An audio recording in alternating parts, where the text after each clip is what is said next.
cyber governance is very important, but does the governance of the cyberspace, does it need to be only done by the government? I think in the context of Singapore, that's how it seems.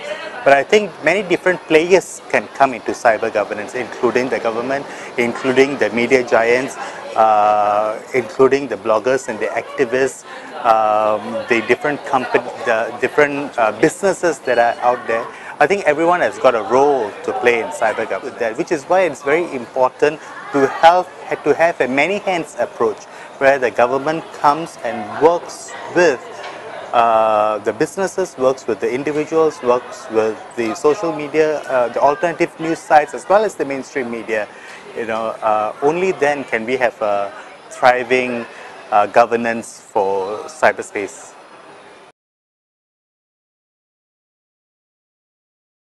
Kita sebenarnya sih sudah bagus dalam hal tata kelola internet. Kalau kita lihat dari sisi pemerintah bekerja sama dengan komunitas, kita pernah mengadakan forum yang internasional sifatnya, Internet Governance Forum di Bali pada saat itu, yang lalu kemudian ditindaklanjuti dengan kita membentuk yang namanya IGF.IT, jadi Internet Governance Forum Indonesia, yang lalu kemudian di situ berkumpul baik dari pemerintah maupun lalu kemudian akademisi, maupun teman-teman dari industri dan juga teman-teman dari non-government organization atau organisasi non-pemerintah.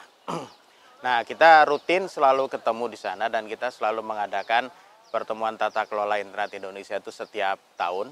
Lalu kemudian di situ kita biasanya diskusi dibagi dalam beberapa kelompok. Ada yang bicara soal aspek kebijakan, ada yang bicara aspek infrastruktur, dan sebagainya. Saya sih bangga ya dengan apa yang sudah kita capai sekarang dengan adanya Internet Governance Forum Indonesia. Itu kan dulu kita belum punya. Praktis ya sesudah 2013 lah kita punya. Dan walau bagaimana keadaannya sih kita tetap rutin ketemu. Meskipun pasti ada beberapa orang yang on off itu biasa gitu. Tapi paling tidak disitulah tempat kita semua bertemu. Cuman yang kita perlu pahami bahwa IGF itu kan sebenarnya tempatnya kumpul-kumpul. Tempatnya diskusi, membicarakan sebuah topik, tapi ujung-ujungnya kan pengambil keputusannya kan tetap pemerintah. Nah, jadi ya dalam hal ini itu adalah ajang termasuk bagi pemerintah untuk mendengarkan suara dari berbagai pihak. Jadi pendekatan multi stakeholder seperti ini kan sebenarnya sudah lama diusung oleh ICANN juga. Di mana lalu kemudian pemerintah tidak mengambil sendiri keputusan, tapi juga mendengar suara-suara dari berbagai pihak, dari akademisi, dari industri, maupun dari civil society. Nah, IGF itulah sebenarnya tata kelola internet Indonesia Forum, itulah yang sebenarnya lahan untuk diskusi soal itu.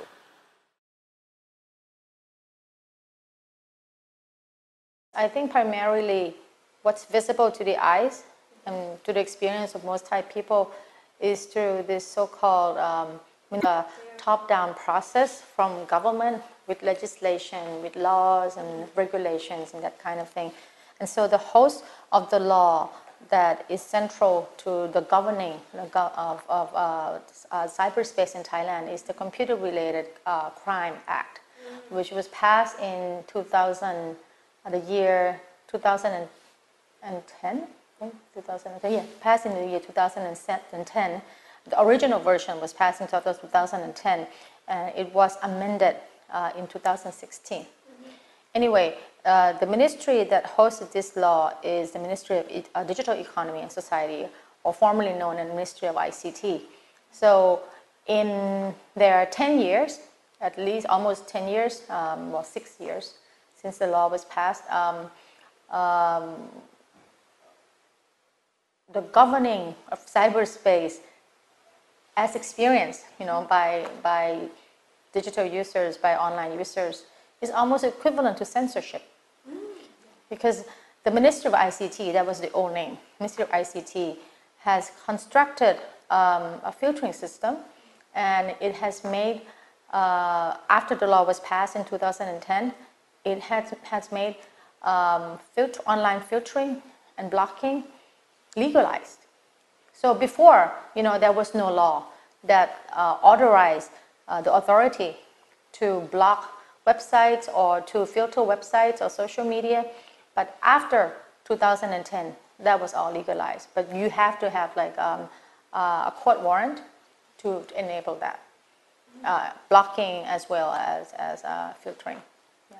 But with the amendment in 2016, I think it has become even more intensified, because there would be a data filtering committee who would authorize the blocking, not without a court warrant, but it's like with the legal stamp of the data committee, the court will immediately issue a warrant.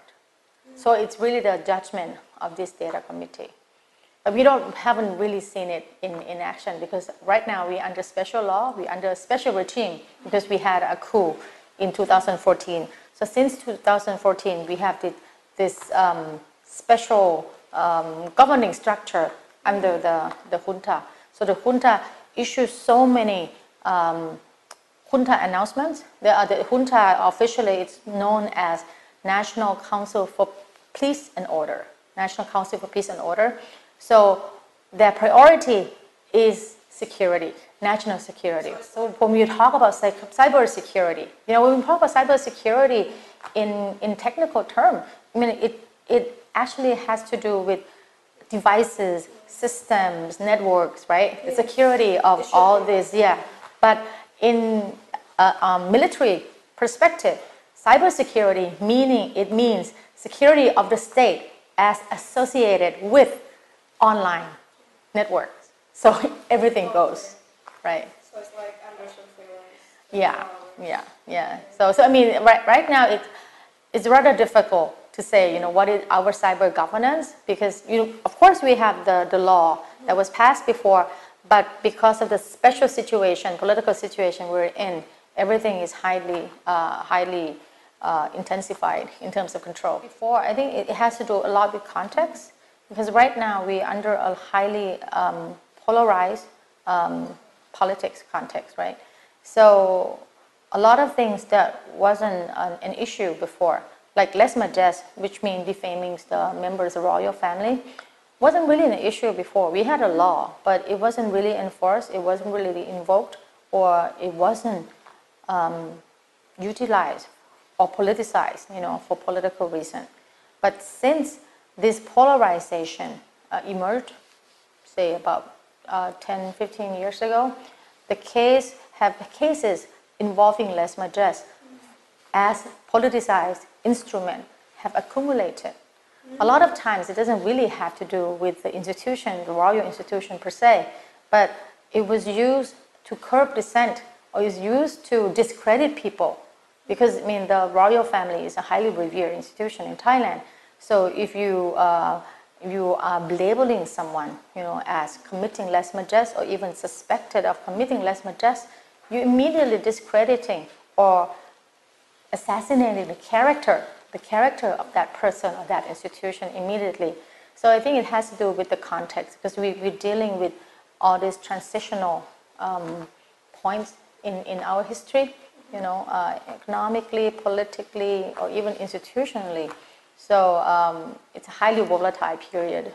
So I guess you have to see through that in a lot of cases, it's the use of lèse majesté to curb free speech is actually politics. Everything is politicized.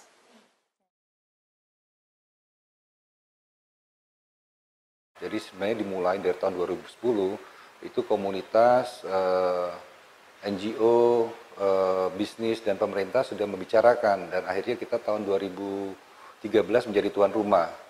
Nah ini sebagai tuan rumah berarti harus ada komitmen bagaimana kita melakukan governance terhadap internet di Indonesia. Saya sebelum di pemerintah, saya juga adalah ketua Asosiasi Internet Indonesia. Saya juga punya bisnis, jadi saya juga bisa mewakili sektor bisnis, dan sekarang saya di pemerintah. Nah kalau dulu itu ketiga komponen ini tidak pernah berbicara dalam satu forum untuk membahas masalah-masalah yang ada di internet. Jadi pemerintah bicara dari perspektifnya pemerintah, NGO dari perspektifnya NGO, bisnis juga memperjuangkan kepentingannya mereka.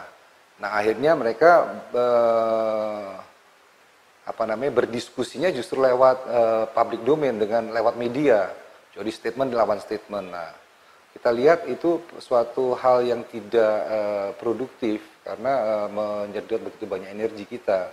Nah, ini bagaimana kita merubah? Ayo kita ngobrol ya dalam satu ruangan. Apa sih sebenarnya permasalahan internet di Indonesia? Bagaimana kita melakukan pembenahan? Semenjak tahun 2012 kita mendeklarasikan, ada deklarasi Indonesia mengambil jalan multi stakeholder approach, di mana semua komponen sektor ini bertemu untuk membahas segala peraturan ataupun permasalahan yang dihadapi di Indonesia. Itu membedakan kita, dan kita benar-benar, saya boleh katakan sebagai satu waktu itu komponen daripada stakeholder itu, benar-benar kita berdiskusi, bukan lagi bicara sendiri-sendiri, dan kita coba memahami apa yang menjadi concern tiap-tiap sektor.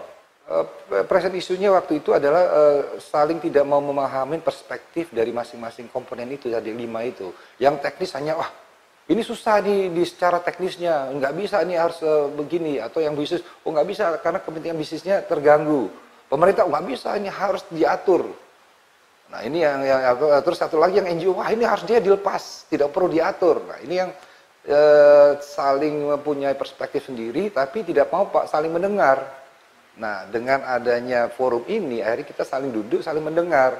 Nah, ini kita mencoba untuk bagaimana yang namanya internet governance ini mendengarkan semua perspektif, dan kita membuat satu perspektif baru dengan tadi memasukkan semua perspektif yang ada.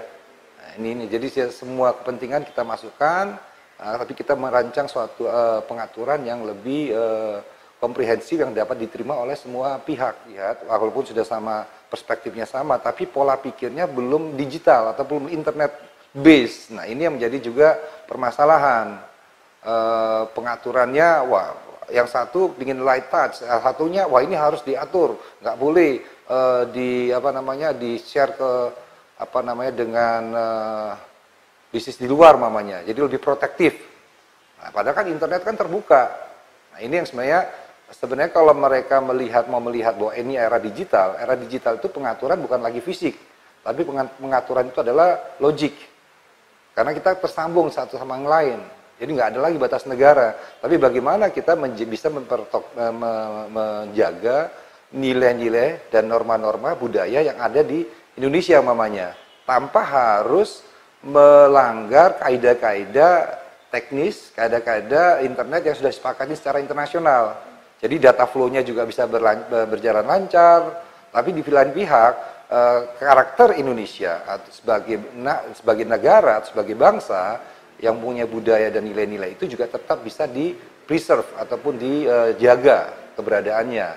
Nah ini kan perlu satu terobosan. Jadi yang satu pihak, wah ini kalau tidak diatur secara fisik, ini tidak mengatur. Kalau saya bilang, wah nggak perlu diatur secara fisik, karena kita tetap bisa mengatur tanpa harus mengatur fisik. Nah ini yang sebenarnya perdebatan yang saat ini terjadi, ya, walaupun sudah dalam multi stakeholder, tapi menurut saya ini adalah dinamika menarik untuk dilakukan diskusi. Yang selama ada diskusi berjalan, itu berarti tidak ada stagnasi, jadi bisa tetap bergulir.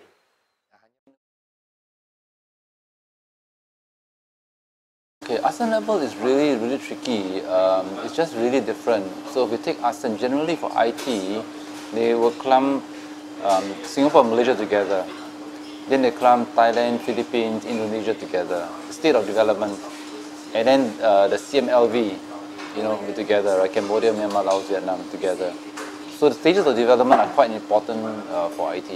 But for the internet, because of the speed of diffusion, the complication is that it's fast. Okay? In some ways, Singapore is ahead, but in many ways, Indonesia is ahead even, right? You have a much bigger pool of people using it, so your services are just much more varied.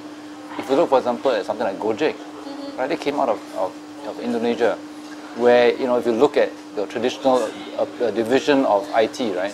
It is behind Singapore and Malaysia, right? But Gojek came out first, right? Grab is a copy obviously of Uber, right? But Gojek, your own idea, it's a novel idea. So the innovation, the invention came out of Indonesia. So it's hard to say which country will kind of develop it. The size of the market is one major factor.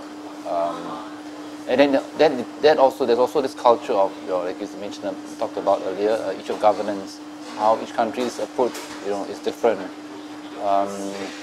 So in terms of getting together, I would say it is different at this stage. I don't see kind of a common kind of like a platform, for example, not regionally, but I can see cooperation. For example, fake news, there'll be one. I can see cooperation for like child pornography. I can see cooperation for like consumer fraud, e-commerce fraud, or scams. I can see all that.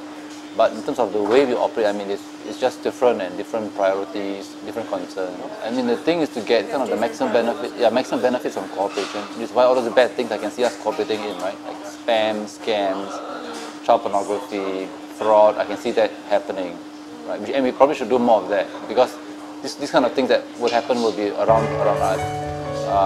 But in other areas, I don't see why we should need to cooperate. Just different. I mean,